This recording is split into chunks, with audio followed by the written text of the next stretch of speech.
Good evening, everyone. Welcome to the final episode of the year of Livewire TV. I can't believe we've got to this point already.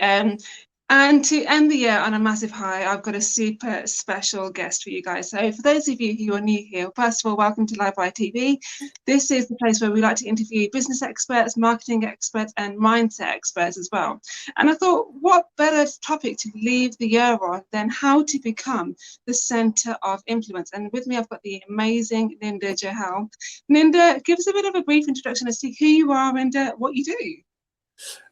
So I started life as running a record company. That's a strange place to start, but I did my first degree in finance, so I wanted to become an accountant. And then so I did it in Leeds. I thought I had a reasonably good degree. But 18 interviews later, it was clear that I had the accountancy profession obviously didn't want me. So I had to think very quickly on my feet. So I ended up doing, somebody said to me to do an MBA. What's an MBA? They said it's a Master of Business Administration. So I said, okay. So I looked through what we used to then call the Yellow Pages, found Aston University, the closest university to me, did an MBA, got myself a job with GEC. So I went to Liverpool, spent a couple of years in Liverpool. And interestingly, the second job they gave me was a sales rep. And I recall one of those sales trips where I had to knock on someone's door, and the door opened and out leapt an Alsatian. And I broke my 100 record, my personal best. For running. But what it taught me, and for those who go into business, what it teaches you is resilience. Because the hardest job in life, I think, is to sell. I think that's the hardest thing to do.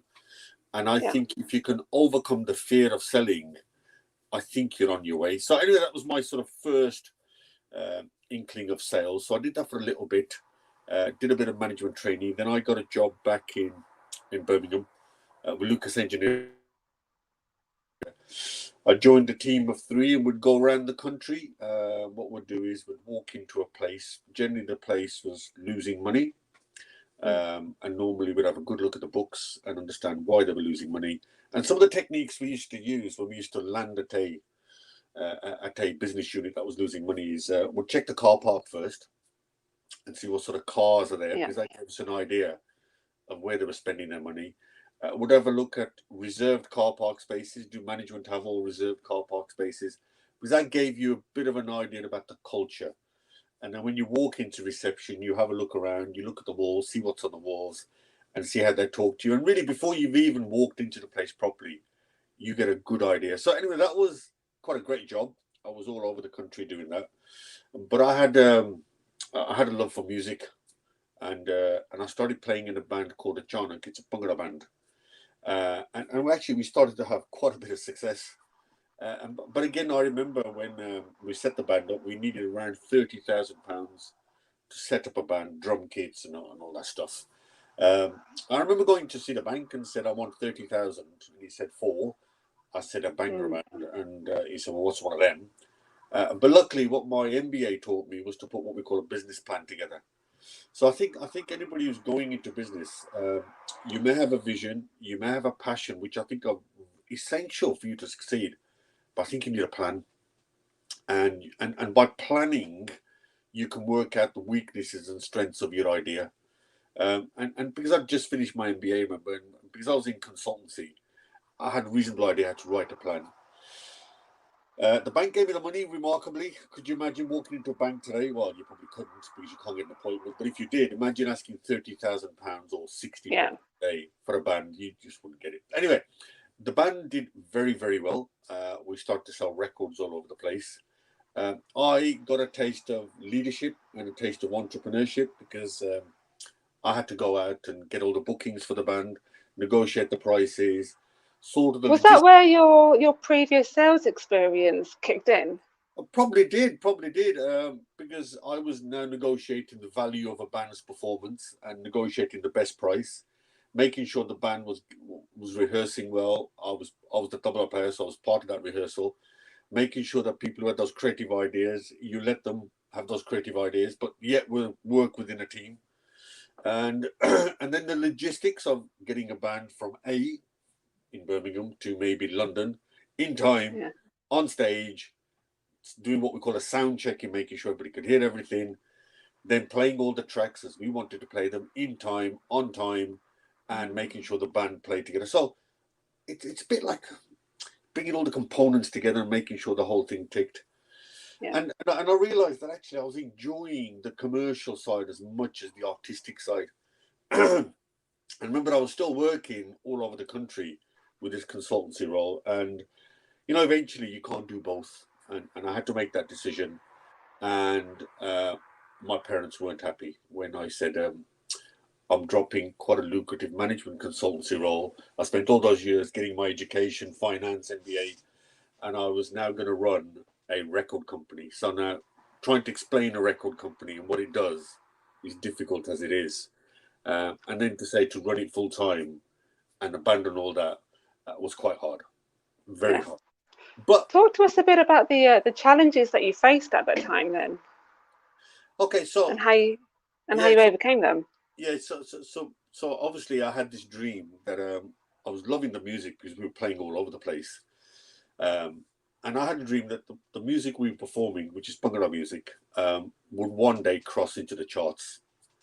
So I had to try and explain to the world and everybody, the man and his dog, that Bhangra music, which is sung in Punjabi, where the instrumentation is Punjabi and sort of Punjabi plus Western, the melody is Indian, and the whole instrumentation is something that's not really suitable for the Western ear. Of course, nobody's interested, but we were doing okay in the UK market to the Asian audience. They were lapping it up. But remember, I had the big picture. The big picture was that I wanted to cross into the charts. That was the big goal. So I set about trying to do that. And by the time I was in my 10th year, well, by the time I was in my 4th year, I realised that I wasn't going to do sitting in England or in the UK. I had to go out into the world to take the music with me to explain to people and evangelise how good this music was, because I believed in it, because I loved the music. And it took me another 6 years. So I was going to Germany, I was going to Greece, I was going to a place called Nice, Cannes. I was trekking all around the world trying to sell Bhangra music to anybody and everybody who would listen to me. So were you just basically trying to raise awareness of what Bhangra music actually was, absolutely. or were you trying to sell your own music? Well, the thing was, you can't sell something until somebody's aware of it. So half of the trick was making them aware of Bhangra music was, and then once they were aware of it, to say, well, I think you can sell this, and they were saying, well, no, we can't. No Greek or Portuguese or American or a German or an Italian understands this music. Sorry, my friend, but off you go. And the other problem, of course, was identity. So they would see me and they would automatically think, this chap must be from India. Yeah, he's got his foreign English accent. So that is a hell of a lot. So it was hard. And I remember by the time my 10th year, so I'd catch a flight and I'd get to wherever I'd get to, and I'd ring home, and I'd say to my wife, look, I've landed, I'm off to the hotel. And I remember on the 10th year, she said, I think you ought to give it a miss now. I don't think this music's ever going to go global. So I think you just ought to leave it. And you know something, she had a point, and everybody up to that point had been saying to me, we're not interested.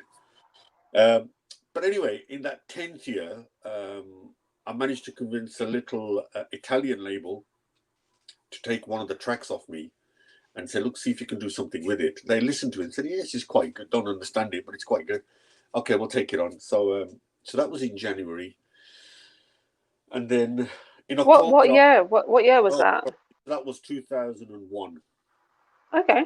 Yeah. So, and then end of 2001, I went to Germany and I bumped into a Turkish label who said, yeah, okay, we're not going to give you any money. We know you gave to the Italians. We'll give you royalties, assuming it sells. Anyway, off you go. So I said, fine. Now, that was my lucky break. A lucky break in the sense that I'd been going to these things so long, everybody knew me. But they knew me as somebody who was selling music nobody wanted. That's not exactly the right reason to know me. But at least they knew me. At least I was visible.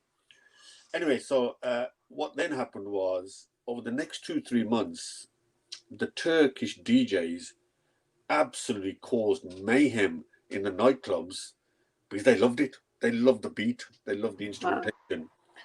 And where my lucky break was, the Turks work very closely with German nightclubs.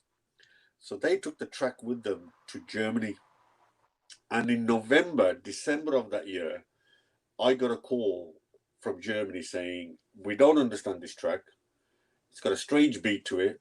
It's got a strange melody to it. Don't understand it. But everybody, when in the nightclubs hear it, they call chaos. They absolutely cause chaos. We want the track. So 10 years of it was difficult trying to convince the world. I knew I was onto something. I then roll on, and then we're entering the summer, and by this stage I had started to get a lot of calls, and we signed the track to Sony. So we'd signed with the Germans in Universal, big label. We signed with Sony in the UK, and I was walking on Oxford Circus, and I heard the track, and I expected when I turned around there'd been an Asian playing it. It wasn't. It was an open Beatle, and there were 5 white people dancing to the beat. I knew we were onto something now. We were definitely onto something now. What was it about the track, do you think, that really made people want to listen to it? Yeah, well, it was, and we'll play the track in a few minutes. It was a combination of Western and Asian elements came together at the right time. And then I heard Radio 1 had taken it on, put it on their playlist. So I knew we were on our way. We're now on Radio 1 playlist. And then I went, remember going to France? Well, I left at the same time, 11th year now. And just as we were leaving, I got a call from Sony, and they said, we think we've got a top 10 on our hands. Top 10 of a bungalow track after 11 years. So I landed on the Saturday, and on the Sunday, they have the chart. Just on that note, what was going through, because it's not every day that you get a phone call from Sony saying that you potentially got a top 10 track. What was going through your mind? Well, I think as most people think, well, let's see what happens. We knew it was good now, doing okay, because Radio 1, it was on rotation. And we knew it was doing something in Germany as well.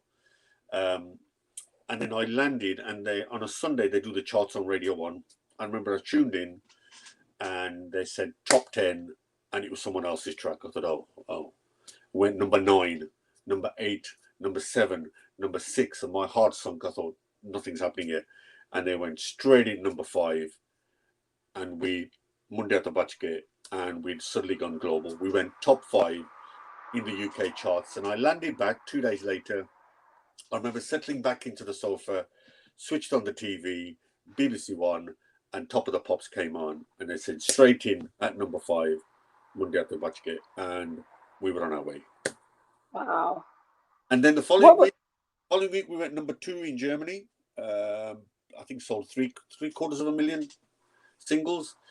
And then we went number 7 in America with Jay-Z featuring on it. And then we struck another 9 number 1s around the world, including Italy, where we knocked off Ronan Keating. So that basically, we'd done the impossible. The impossible was to sell a track that nobody understood, that was sung in Punjabi, where the instrumentation was foreign, where the melody was foreign. But, you know, if you keep at it and you believe in it, it's possible. It will happen. Absolutely. What does the song, does it have a meaning behind it? Yeah, it's sort of like a love song. It's a dance track, and I think you may have it here. And just before you play it, we then managed to get it into Hollywood. It went on a couple of films, including Dictator.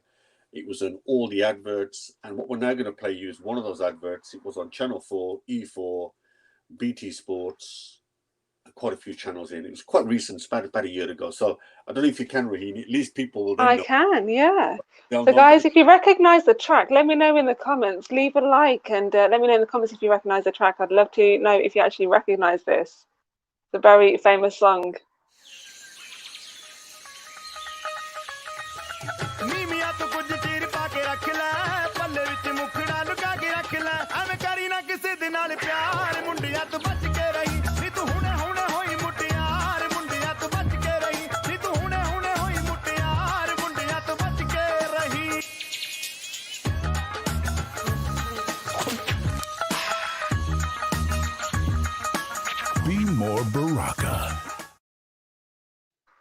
I was having a little dance here to that. So there you go. So that was the track that that did the business, and Yeah. it became one of the top. Can't remember the top dance tracks of that year. Picked up a number of awards, MTV and so forth, and it put Punjabi music, it put UK Bhangra music, it put music from the Black Country and the West Midlands firmly on the global map. And it's something that I will always be proud of, that I was part of that journey that took something that was impossible to do and put it on the global entertainment charts. Yeah.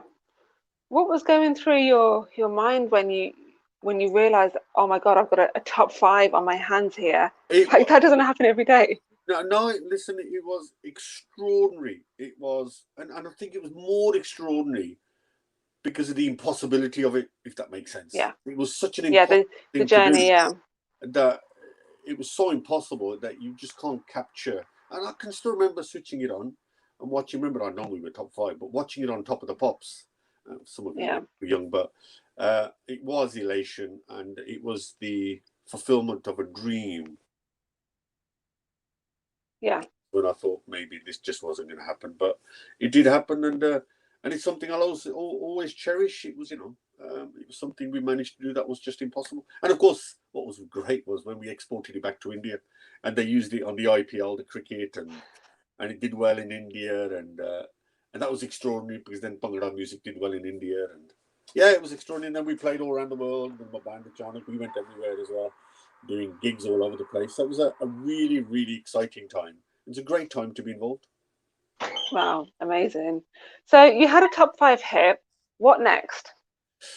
Okay, so a couple of things happened. Well, firstly, I'd done what I wanted to do, Rahini, so there's no point sticking around trying to do that. So I didn't want to go and do something else because I'd achieved what I wanted to do. But also, what was also happening in the background, and this is quite important for people in business, is that I was ignorant of what was going on around me. And what was going on around me was that this thing here, the mobile phone, was starting to make an impact. And what I mean by that is that people were now starting to buy music differently than they used to. So instead of buying CDs, do you remember CDs and cassettes and vinyl? They were now downloading directly onto the phone. And of course, the reaction of people like me in the record industry was that, well, you can't do that. You can't download for free. You have to pay for it. Nobody wanted to pay for it. Now they could download it. So your spotty 14-year-old next door, who suddenly couldn't afford to pay for it in the first place, was now getting it for free. The old dear next door now discovered the wonders of the internet. And I thought, well, this is good. I'll download this for free. And the normal response of any business is normally to sue everyone and to ask them to desist. So the music industry, all the big labels, all the small labels like me, we thought suing was the right way. Of course, you can't sue the consumer. You can't sue the entire world. And we lost. And so it sort of came about the time where I was thinking of now exiting because I'd done quite well in what I wanted to do. But I could see the business model was changing. The returns weren't what you could get. I hung in there probably a bit too long, but then I got out reasonably quickly as well because I was a bit like an ostrich in the sand. Thought this will improve. Sounds like COVID, doesn't it? Yeah. I'm sure this will improve. And you can't hang around too long. So you just kind of buried your head in the sand, kind of hoping that things would go back to the way that you were used to. Yeah. And they don't, and they don't, and that's what you do. Yeah. That was a mistake, and obviously I've learned from that now that and I'll explain how we talk about being center of influence, how your whole mindset changes about how you do business. And that was my biggest learning curve. So the first 10 years was all about resilience and about persistence. The next 3 years was about understanding the environment around you and making sure you're a step ahead. And that's a different skill set. And that's, that takes you to a different place. Anyway, then I think that's a really good point that you've just made there. Like, I can't remember who said it. I think it was Bob Proctor who just said you are the sum of the people that you hang around with the most. So whoever you hang around with most, say you hang around with like 5 close people, you're more likely to be more like them. So you're essentially saying that if you want to be more of an influencer, hang out with people that influence you or have a much more positive direction in your life. We'll come to that a bit later, but one of the things I do believe in strongly is hang around with people who are better than you, Also Yeah. hang around with people who are different to you, because if they like you, then you're likely to keep repeating the same behaviors as you've always done, because you'll be influenced by the 5 or 6 or 10 people. But the wider dispersion you have, the greater your knowledge, the greater experience you'll get from people who are better than you. And the example I give is, look, if I, when my son used to be 5 or 6, if I wanted to feel really good, I could go and play football with him, beat him 10-0 and say, yeah, aren't I brilliant? But it's better actually to get thrashed by somebody better than you 10-0, because you'll learn from that and you'll improve. So always hang around with people better than you. So anyway, so there I was, 2008, recession came. I was done what I wanted to do in the music industry. It was now rapidly changing. It was going technological. And it's the first time we'd come across the word technological disruption. And what we did know that we were the first to be disrupted by technology. We were not going to be the last. And I remember at the time thinking, I think the film industry is in trouble. Anybody with content that could be put out without people or intermediaries, they're going to be in trouble. So in our case, technology meant that you no longer bought CDs and cassettes. So why go to a shop? You didn't need to buy a CD player. So people who manufactured CDs were in trouble. Players were in trouble. People who sold CDs and vinyls, they were in trouble. People who manufactured CDs and vinyls and cassettes, they were in trouble. So a whole ecosystem was being wiped out. And of course, that's still the case with COVID. A lot of people have been wiped out because of COVID. And of course, I reacted to COVID, and again, we'll chat to that if we have time, is I reacted quickly, having been there once before with the CDs and cassettes. So I moved into event production because I knew I understood lighting, sound, music, understood entertainment, understood branding, understood marketing. And then I set up the Nachural Awards, and then I set up the Signature Awards.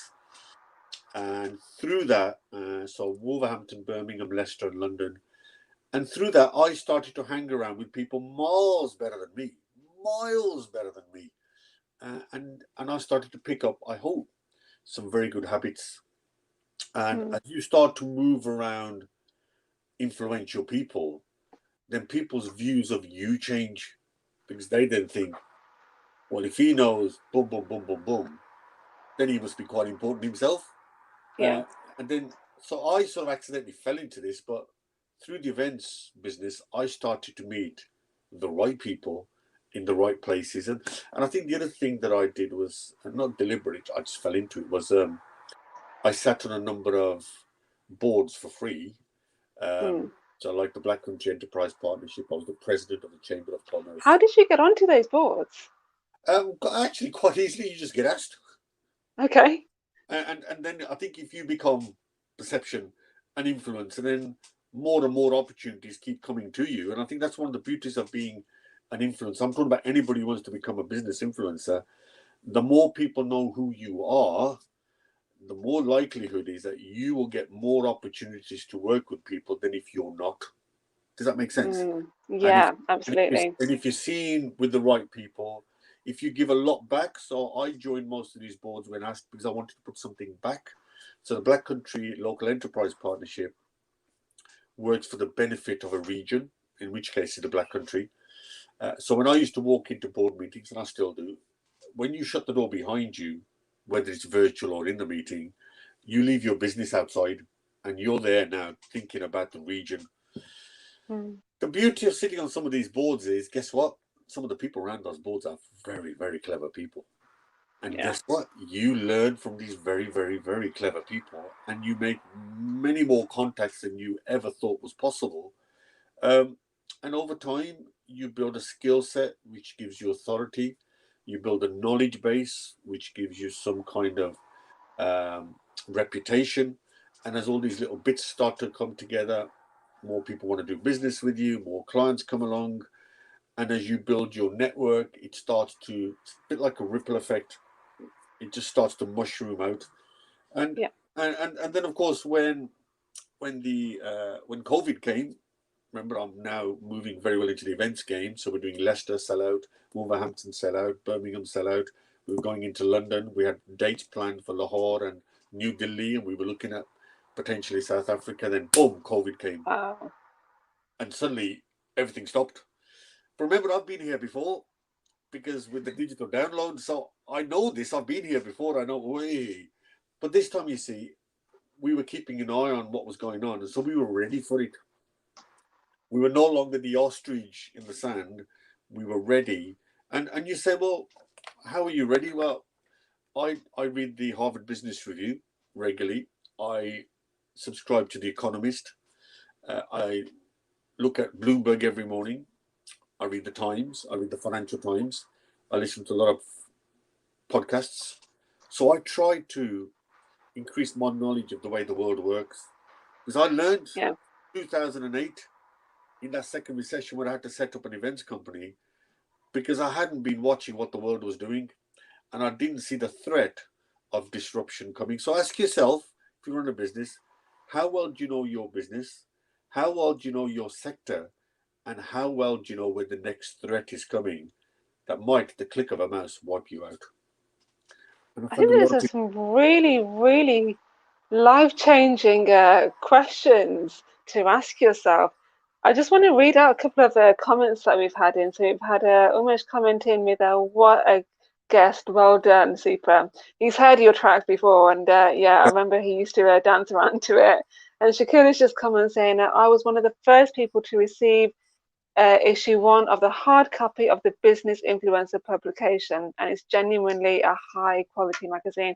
I've seen bits of it as well, and I can completely attest to that as well. Loads of interviews from major influencers to learn from. You never stop learning. Congratulations to it as well. But guys, do comment below. Let me know your thoughts, and if you've got any questions for Ninder as well about his journey, becoming an influencer, I'd love to learn your questions. Drop them in the comments below. But also, do share. Do me a favor, share this as well, because Ninder is dropping some absolute golden nuggets of wisdom. And you never know who those golden nuggets of wisdom are actually going to help and impact.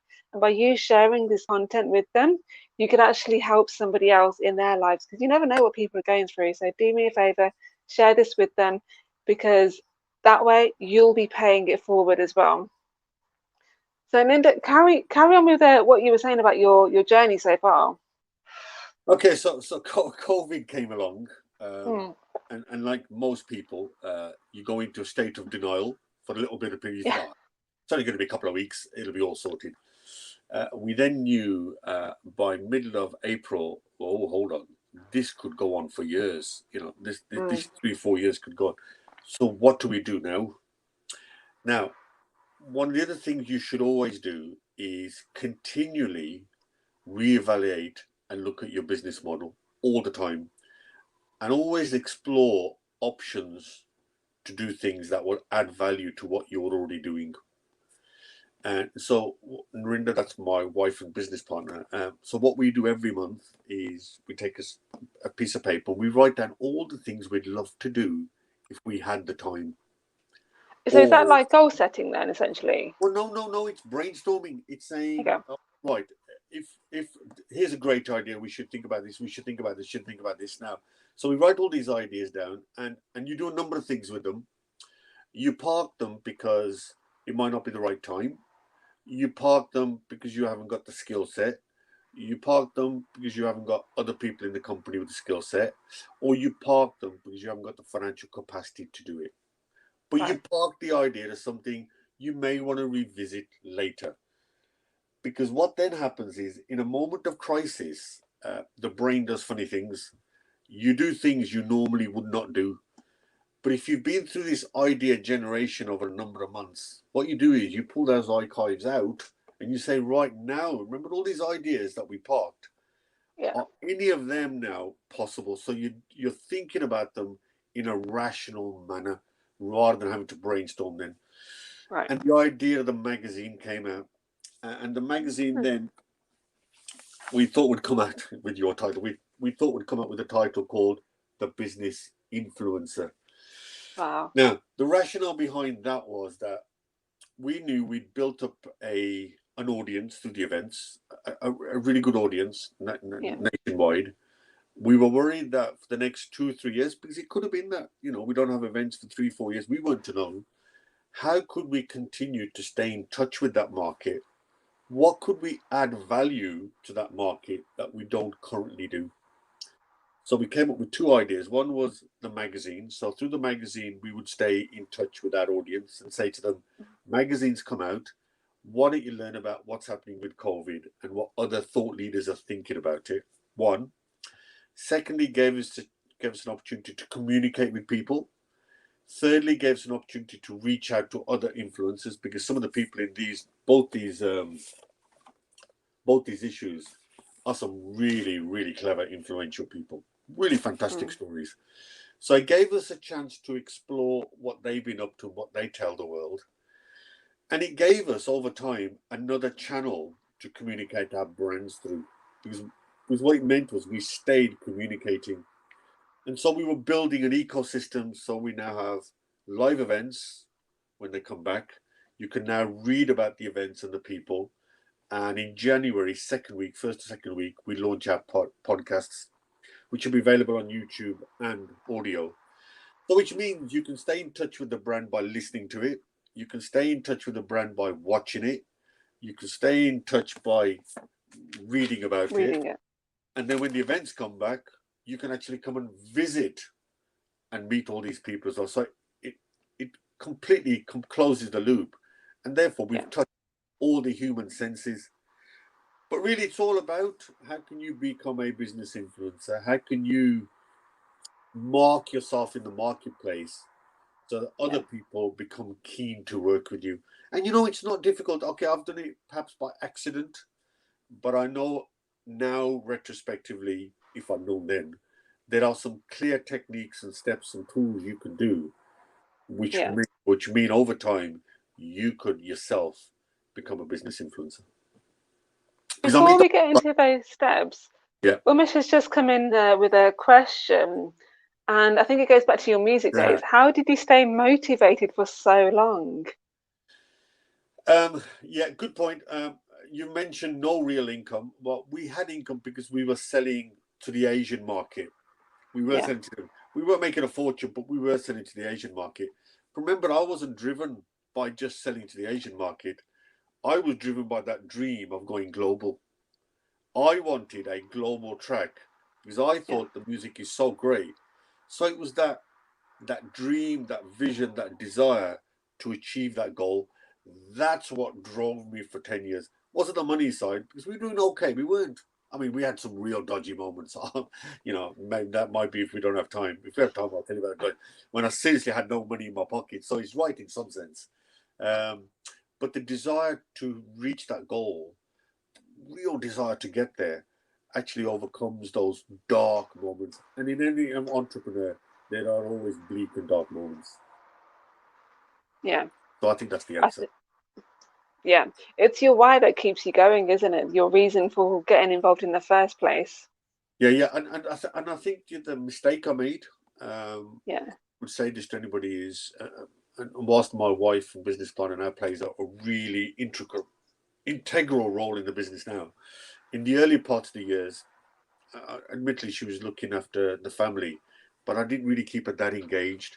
And I think I would say to you is, when things are dark, I can tell you now, nobody wants to know you apart from your close family. So never disregard your close family, because they're the ones, they're going to be at your side when it's dark. And so the mistake I made was I never really did tell her what was going on. And then once we hit the charts and everything, so it's quite good after that. But then she's been involved heavily ever since. So she does all the design work and the whole conceptual stuff. So, but yeah, keep those close to you, because those supporters you'll need at some point on that journey. You'll need that network of people that will say, don't worry, just keep going, keep going. And she did let me keep going all those years, convincing that we would have a top 5 UK chart success. I mean, that was a hell of a dream to have. Yeah, I can imagine. But you've got to go for it. You've got to think. And I think the other thing I would say to entrepreneurs is, you will have a lot of people who will say, and I've got 10 years of experience of it, this will never happen. You will have more people telling you negative than you will have telling you positive. So you've got to have that resilience to be focused, to say, thank you for your comments. I've taken them on board, but I'm Yeah. going to. And you know, But so how did you even begin to go about building resilience? some people might call it ignorance.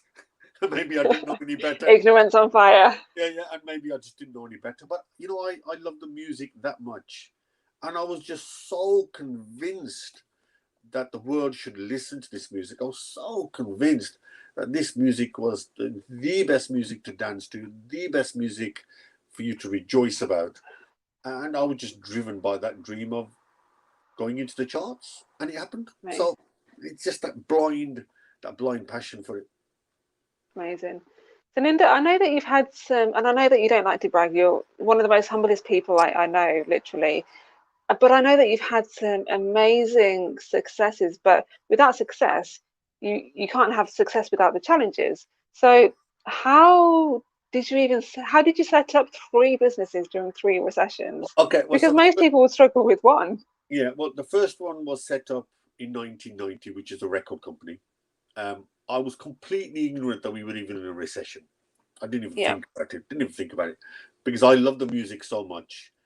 I just set the record label up and said, I'm just going to go with it in the middle of a recession. It didn't bother me. I think partly, I'm going to have to be honest, what I did know that, and I think this is still the truth, or rather, this is still the case, is that even when you have a recession, people love music. People will still buy music and they will still consume entertainment. So I suppose I sort of intuitively knew in 1990, despite the recession, if the track is good, if music is good, people will continue to buy music. So that was the first one.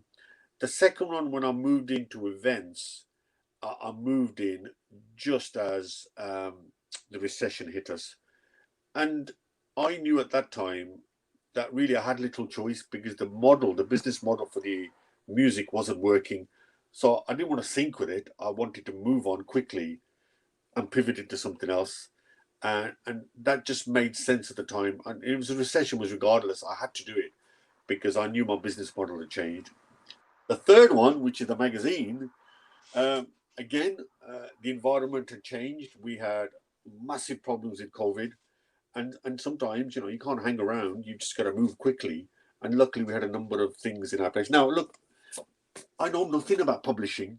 I'm not a publisher.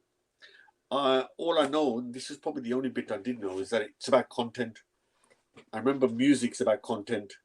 So if anything, I knew that this is about putting content together that people would buy, as opposed to music, it was written content. And of course, the plan now is to distribute that content both through digital means, physical means, but also to do what I did with the music is to then license it globally. So obviously now the dream, you can see where it's coming. The dream is to get this into every country so people read it. So that's got to be the Where can people grab their copy of it?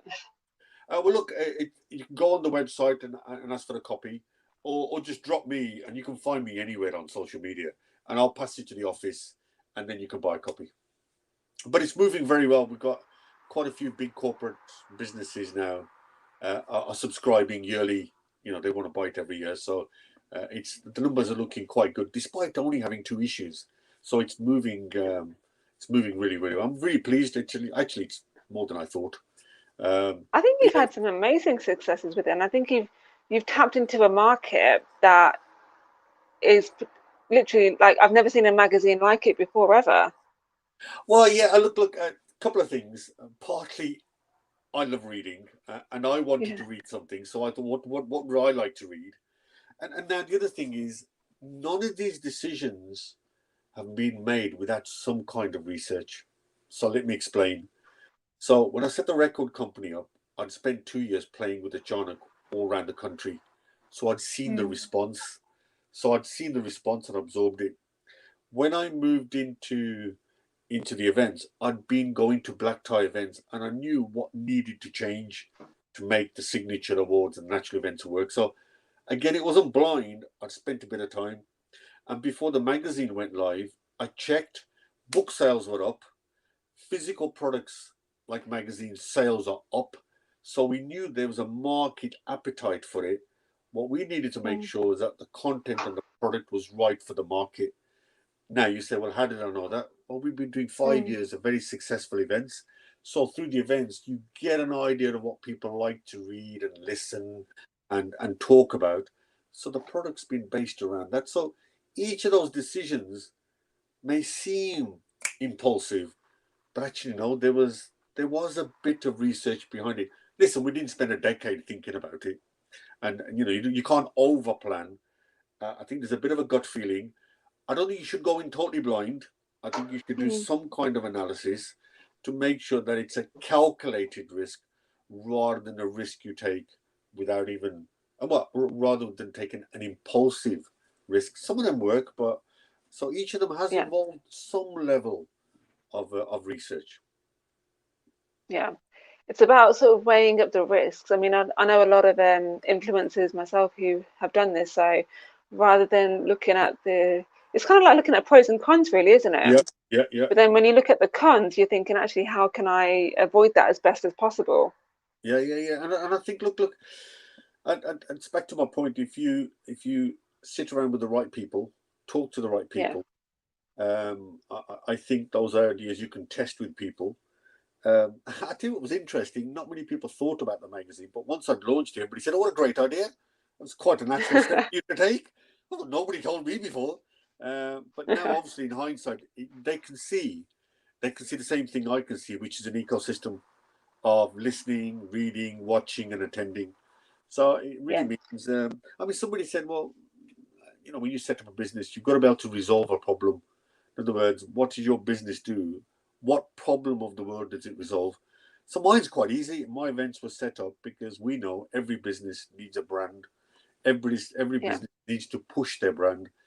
And my events allowed them and other events to push their brand and connect and network. But through that, I knew that people wanted to improve, people wanted to understand business, and that's where this came about. Now, one of the other things I did, we talked today about influencers. Well, I wrote a whole article called "Who are the Influencers, and Does It Matter? And does it matter to be an influencer?" I think you'll find, I'll give you some interesting stats in a minute. You'll find the people who are the biggest influencers tend to have, believe it or not, the best businesses too. And there seems to be correlation between being a business. So let me just give you some stats, shall I? And there are exceptions. I'll give you some exceptions, right? So in terms of business, biggest social media influencers, Bill Gates, 51.5 million followers. Oprah Winfrey, 43.2 followers. Elon Musk has more followers than his 3 companies combined. He's got almost 40 million. Wow. Richard Branson's about 30 million. So these people have essentially become like their own brand is essentially their identity, isn't it? Absolutely. Warren Buffett, 1.7 million. Yeah. Jeff Bezos, I've got a funny story to tell you about him. So he's got 1.7 million. Oh, go on. Tell us the Jeff. Tell us the story. Okay, the story is he follows only one person. So 1.7 million followers follow him. He only follows one person. Who do you think he follows? His mom. Actually, it's not his mom, but it's somebody really surprising. He follows his ex-wife. Ah, I wonder why. No idea. Anyway, other people, CEO Tim Cook, of Apple, 12 million. The guys in charge of Google, 3.1 million. Mark Zuckerberg, 8 million. Wow. The biggest follower of all, won't believe it, he just lost the election in the US, Mr. Trump. 86 million and counting. And unfortunately, our politicians don't do as well.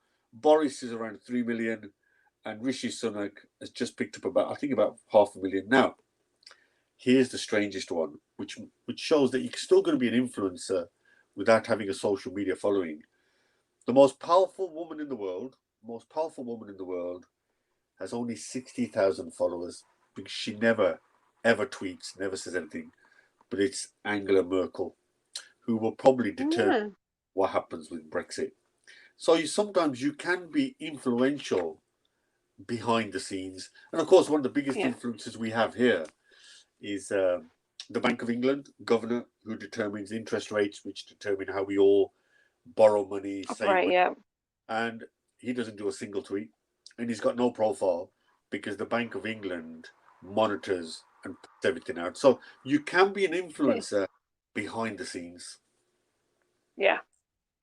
So how can someone become a business influencer, and a great one at that? Okay, so let's have a think about first what you would gain from becoming an influencer. I think if you become an influencer, firstly, people will believe that you know what you're talking about.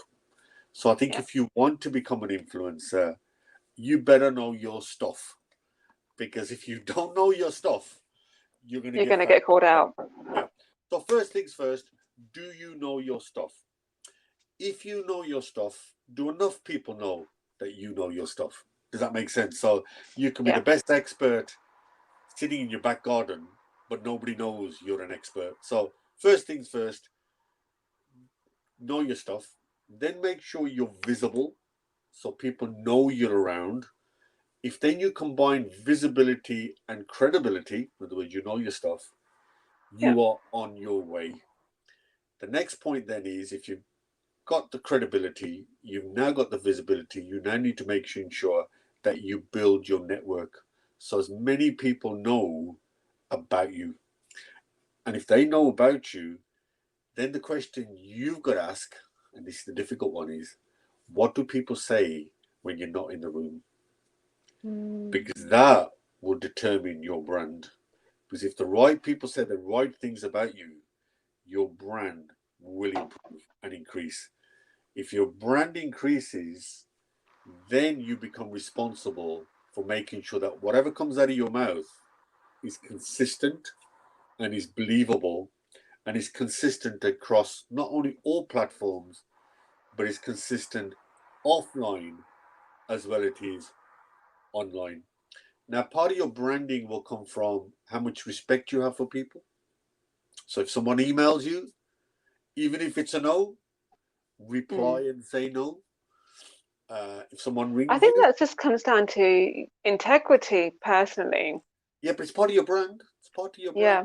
Part of your brand. If somebody calls you, ring them back, even if it's a no, because the person you've just said no to will remember you said it in a polite manner and could end up becoming the next president of Coca-Cola. And if he or she becomes the next president of Coca-Cola, they'll remember when you didn't bother replying to them. So you just don't know who you're going to meet. And of course, people are going to say, don't really care about you. And that's fine. So I think you need to be able to answer your own question, which is why. Why should anybody want to listen to you? Why should anybody care about your opinion? And why should anybody want to mix with you? So you've got to be able to answer those questions. Why are you making a difference? What is it you're doing that is enhancing someone else's life?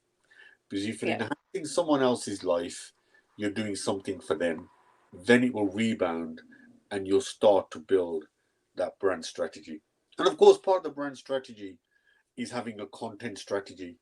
And that's back to your why. Why are you in that space? Why would anyone want to listen to you? And what have you planned for them that is of use to them? Not used to you. Don't want you shouting about anything and nobody really cares about what you say. So that's just some of the things that you can. There's a lot of tools, of course, to increase your brand. You can do a lot of speaking. You can use your social media. You can use YouTube. You can do what you're doing, Rahina, is allowing people to come onto your program to discuss things. Builds your profile. Builds those people who come on their profile. Those who are listening can start to benefit from what's being said. And through that, as you become better known, better known for the right reasons, and some people like to be controversial deliberately, so they get noticed. But make sure you got a long-term strategy, because you can't stay controversial all your life. Some people can, I suppose. And those are sort of some of the bits I've talked about. Making sure you mix with the right people. We've spoken about making sure you sit with the right people. Make sure if you're on a speaking platform, you're speaking with the right people. Make sure you keep away from things that don't represent you because you'll get found out. But above all, I think you have to be really, really, really consistent in what you say, so people can build a picture of you. And you know, half your brand will come from what you do for your community, what you do for other people, and what you do by putting them first rather than you. And that'll be part of your branding as well. So lots of simple things you can do, which can make you. And by the way, this is all pretty hard work. This is not going to come overnight. You're not going it takes time. It takes time. And the other, of course, thing is it can destroy you quickly as well. So how so? Well, if you say the wrong thing, or you say the wrong thing, and you get someone annoyed or upset, and then you find out to be not as transparent, as authentic as you make yourself out to be, that can bring you straight down as well. But again, if something happens outside your control, it's your ability to manage that crisis. And if you can manage that, then sometimes it can actually help you as well. But I think the other thing is, when you set out on that journey, don't try and be everything to everyone. Pick a particular segment of the market that you understand, that you can have an impact on, that you can get on with. So pick a small market first, be niche, concentrate on that marketplace first, then build out. Don't try and do everything at the same time to everyone, because you'll just get lost. Yeah. So you're saying to essentially niche down to what do you want people to know you as? Because I remember reading this in a book once, like people will, even if you do like multiple things, people will remember you for doing one thing. Yeah, it's and I suppose the question you want to ask yourself is, what do I want to be known for? What is it that I do? I mean, I think now gradually what's happening is, in the earlier part of my career, people knew me as the guy in the music industry, who broke the charts. Then people got to know me as someone who puts on big events. And now, hopefully, they'll start to know me as someone who's in publishing, has done music, but has also done events. So it's, and I can mean different things to different people at different times. But I think you need to know yourself. And I did it, listen, Rahina, I did it accidentally. I didn't set out to do it this way. I didn't have a plan. But I think other people who want to do it properly should have a plan. But the first question is, who are you, and why should people care? You made a really good point there earlier about people knowing you from like the music, and then for events, and now for magazines. How did you shift people's perceptions of you as a brand? Okay, so the first problem I had for a while was that everybody saw me as Black Country. That's not a problem, because I work in the Black Country. For those of you who don't know, by the way, we're not being like racist or anything like that. It's the Black Country is a local place in the UK. It's an actual place, and it's a brilliant place. I've worked there all my life, and I was Black Country Chamber of Commerce president. I was, and I still sit on the Black Country Let Board. My business is based in the Black Country, but when I was trying to sell in London, they were saying, well, "You're from the West Midlands," and then, when I was in the West Midlands, but you're from the Black Country, and say, no, business is global. Business can be everywhere, and it's shifting that, and of course I was. Before I became president of the Black Country Chamber of Commerce, I was the chair of the Black Country Asian Business Association. Some people would say, "You're only interested in Asian business." Oh, good grief! I know I'm an Asian, and I'm in an Asian business, but I'm British. So people stick labels on you whenever they want, but I think you've got to be who you are, and over time, if you do something that people value, then their perception will change. And I hope now I'm seen as someone who's not parochial, who doesn't think about one discipline, one sector, one business. I hope that I can contribute across all sectors. And of course, I sit on the Accord board, so I know a bit about housing. I've been a governor at Wolverhampton University, so I know a bit about education. I was vice chair at Sandwell College, so I know about FE. I sit on the West Midlands 5G board, so I know about technology. I was part of the West Midlands Growth Company, so I knew a bit about regional growth. Sit on the Black Country Left Board, as I told you. I was a governor at a small school for 5-6 years, so I know how primary, secondary, further education, and university education works. And having worked across many sectors, I understand the linkages of all of this stuff. So it's a great place to be. But then I do a lot of reading, so I'm on top of it. Because remember, I haven't forgot what happened to me in 2007. ostrich in the sand, because I didn't know what was going on around me. So I would say to everyone, part of your learning should be, what is going on around you? Do you know, or have you endeavored to learn as much as you can? And if you do, then you're probably going to end up becoming an influencer yourself, because you have a view of the world that people may want to listen to. Really, really great tips. Guys, those of you who are watching this right now, I'd really appreciate it if you could continue to keep sharing this. It's not for myself or Ninder, we don't really need this. It's to, because Ninder's shared so many amazing golden nuggets of wisdom throughout this interview that is actually going to help so many other people. Now, by you sharing this, you're essentially paying it forward, because the tips that Ninder shares, you can impact somebody else in your network, and you may not even know about it. And that's the beauty of it, being able to pay it forward and help somebody in their lives as well, become a business influencer, grow their own mindset, and just grow their business in general. So we have had a couple of questions come in. So first one from Umesh again, saying, like the way that you adapt to the situation. 3 very different business news with not a very similar link. Is talking to people better than kind of going on to the next business idea? And I think what he means by that is because he's followed up with another part of that, saying, say the magazine business took a hit.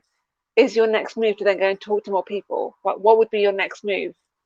Okay, so I think we now have 3 different businesses. Well, we have 4. I haven't explained the 4th one, but we have the music industry, which I still sell music. We have the events business, which will now obviously hopefully come back next year now. Yeah. We now have the publishing business, but I also have a small property business as well, industrial unit. So you can see over the years I've built a portfolio of businesses. I mean, just managing those 4 is keeping me, to be honest with you, pretty busy.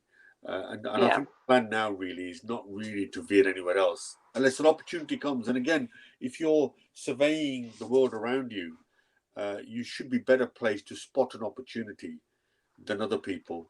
And with all crises come opportunities. So if you're out and about, you're learning, you're connecting, you're talking to people, you will spot those opportunities. In my instances, they were really based more on skill set, transferable skills within the organization. And it was quite easy to shift everybody from the events into publishing. Now, of course, as the events come back, I shall have to hire some more people to take over some of the publishing from me so that we can get back to running the events. So again, we'll be now taking on more people so that we can make all the businesses flourish, which is good, which is, that's what entrepreneurship and growing a business is all about. Yeah, amazing. Guys, do get in touch with your questions as well.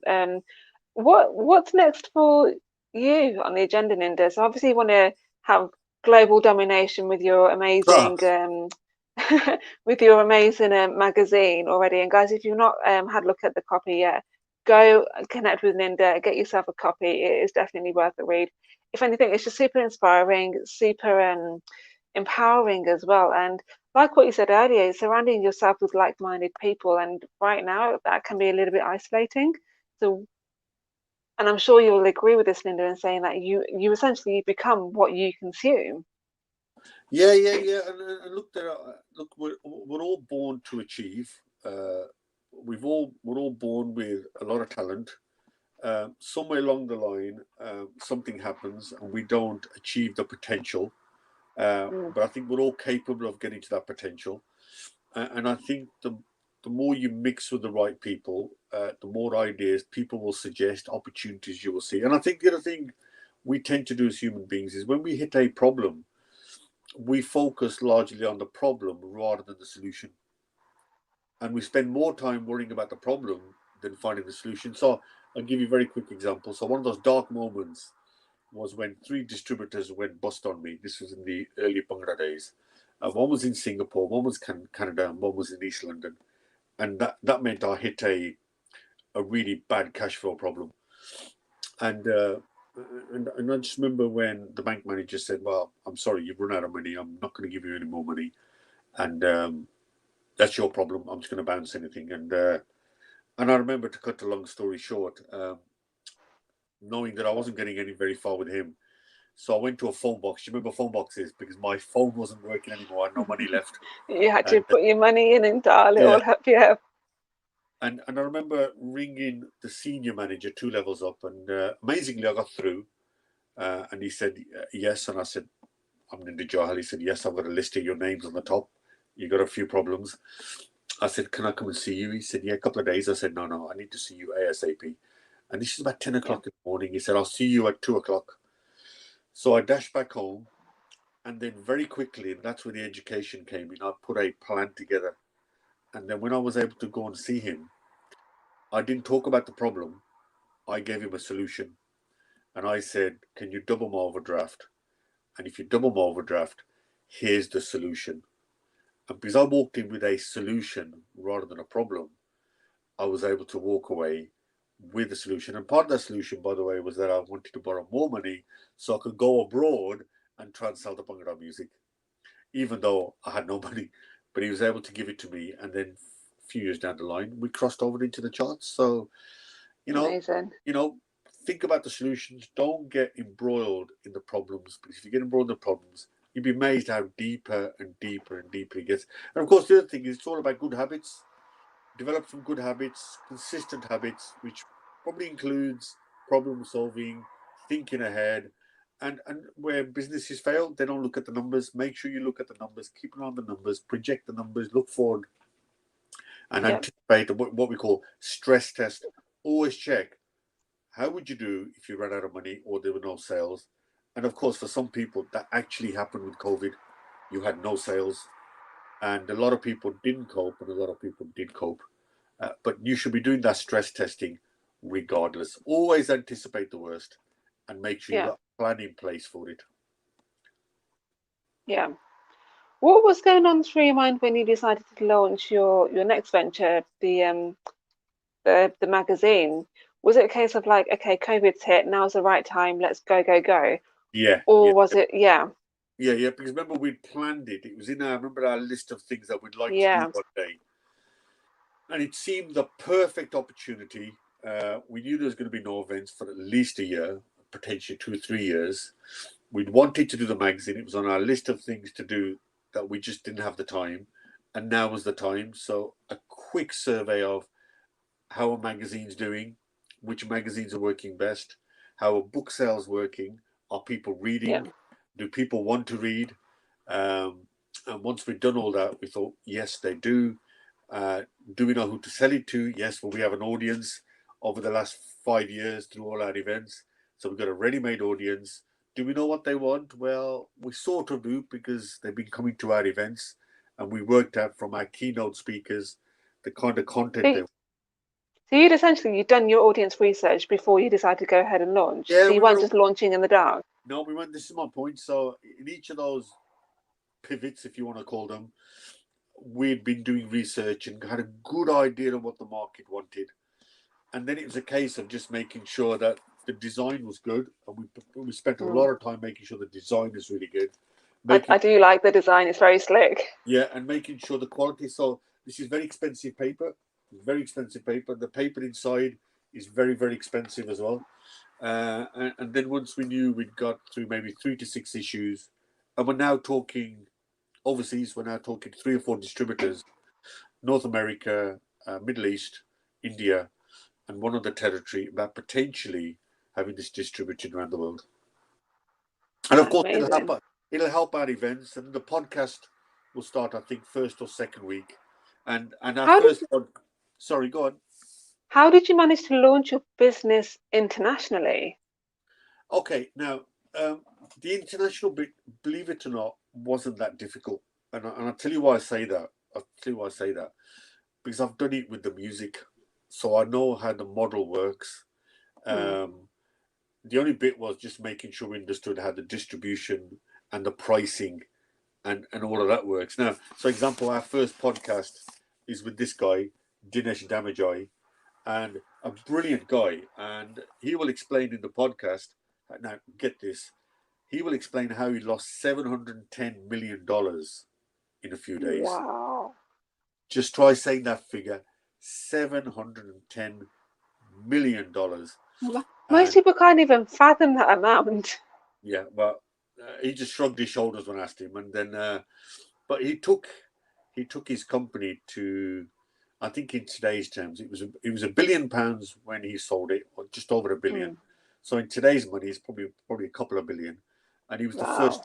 He was the first to embrace technology. So he's our first podcast. Our second podcast is the chair of Tesco's, and he explains all about how a board is run and how Ned works. And then we've got 3 or 4 others already lined up. One is a professor from New Zealand who will tell us, he was advisor to the government, who will tell us why New Zealand got COVID right and we didn't. And he gives a really good insight. So the podcast is all about entrepreneurship, thought leadership. So really built on the same model as the magazine, and it's built in the same model with the events. So there is a close theme running between them around thought leadership, and of course what we're doing at the same time is building an ecosystem. Yeah. So did you essentially go to these distributors abroad and say, I want to sell this magazine to your country? Yeah. Simple as that. Did you find that your reputation helped you with that? Well, we'll know when we sign up. Yeah. We'll know when we sign up. So they've already been sent copies. I am pretty convinced that they'll find it really high quality. Yeah. I think it's got a position. Again, we looked at the marketplace and wanted to make sure that we knew where to position the title. You've really, back to my point, you've got to understand your marketplace. Remember, we talked about being an influencer. Yeah, 100%. So we found the space we wanted. We know this is proving to be very successful in the UK. Other countries do look at the way you do it in the UK. So remember when we broke the charts here musically, it was easy then to chart around the world. And I think once they get an idea that this is good. So I've got 2 or 3 people in India interested. We're talking to quite a good company in the US, and we're talking to a few others. So I think it's just a question of time really before we manage to do those deals. But no, because having done it with music, I've got a bit of a clue. Yeah. Wow, guys, make sure you connect with Ninder and get yourself a copy. We've got a copy here in the office because he gave one to my colleague Shaquille the other day, and I had a little sneak peek, and honestly, the quality is just amazing. Like you can feel the quality, the stories in there are just incredible. The journeys that people go through as well is just been incredible. But we've just had a question come in from Nita. Great advice given by Ninder, and she's just asked, how do you balance between 3 businesses and a home life? Okay, so a couple of things. I don't like to call it balance. I like to call it a blend. So I blend between work and home. Secondly, I talked about the fact that my wife and partner is now part of the business. So I think she's quite pleased to get rid of me in the evenings when I go networking, having seen me all day. So I think it's a bit of a blend, and I think if you enjoy your work, you can find your own time. So, for example, I could disappear off if I wanted to during the day, go and do something totally else, something else, and then like now, work in the evenings is not a problem. But yeah, I've never struggled between the two, and that's probably because I've got a brilliant wife who works alongside me, and the kids get involved as well where possible. So it's back to the word blended. I think I tend to blend between the two. It's quite blurred, and it helps that you enjoy your work, and I do enjoy the music, the events, and now the publishing, which is totally new to me, and I'm enjoying it. What would be your advice to someone who is trying to find that balance? I think okay, or that blend, if you like. Yeah. I think it all depends on what they do, how much they enjoy doing what they do. I think it is good to be able to have a break from it because it re-energizes the brain, and the brain is able to come back a lot more fresh. People differ the way they do it. So some people like to do 3-4 hours in one go and then take a break. Some like to do an hour and then take a break. I think it all depends on the sector. It depends on the hours. Depends on, and I think the other thing is you've got to be able to delegate. Don't do everything yourself. And if you spend more time on the business than in the business, then I think you'll work as well. So it depends how you're structured and how you delegate the work and how you prioritize what you do. That will probably determine your life work balance. And I think if it is tilted too much towards work and you're finding it a struggle, ask yourself, what can you do to improve it? In other words, what can you delegate down? Are you doing things you shouldn't be doing that are not as important? Are you leaving the things that are important and then having the pressure to do it and then having to do long hours because you haven't done it before? So a lot of it is organizational. A lot of it is understanding what's required of you and could someone else in the organization do it instead of you? So delegation, empowerment, give people the authority to make decisions. That would work. I think as business owners though, because we've built this thing up from the scratch, it's our baby. It can be hard to let go sometimes, can't it? And let somebody else manage it. Well, it was interesting. So when I said to Dinesh, and he sold it for hundreds of millions. I said, did you find it hard to let go of this thing that you built? He said, no. He said the numbers made sure that it was not emotion based at all. And I think we are all attached to our businesses, but sometimes it's good if we can take slight detachment, look at it holistically and ask yourself, could the business benefit better if I did things differently? And if I let go a bit, and that is the hardest bit. The hardest bit is, I asked him a great question about recruitment. And he said, look, no one can be 100% like you. No one. But if you find someone who does 75% of what you do, hire them. Amazing. Because you've got to accept they can never do 100% what you can do. And the moment you start to accept that, that's when you start to hire people and you start to let go.